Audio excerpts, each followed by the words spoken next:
In this video, I'm going to show you how you can easily Instagram Reels on WhatsApp. Be sure to watch the video to the very end so you don't make any mistakes. And of course, do not forget to like this and video. Subscribe to my channel. Thanks, guys. So, let's get started. And the first stop, open up Instagram app.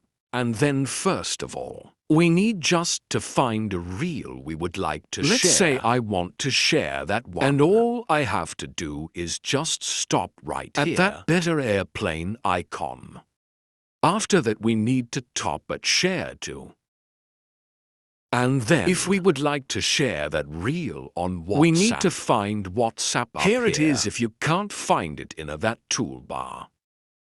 You can tap it more and then search for WhatsApp here. And once you tap at WhatsApp it will open up your contacts book. And then you can check mark those contacts whom you would like to share that reel with. And then tap at next. And also right here, you can add some message. Some custom message if you want. I'm just gonna tap at send. What that will do, that will send this message to the contacts I have selected. We can go to WhatsApp and check it. As you can see, I have just shared the reel on WhatsApp.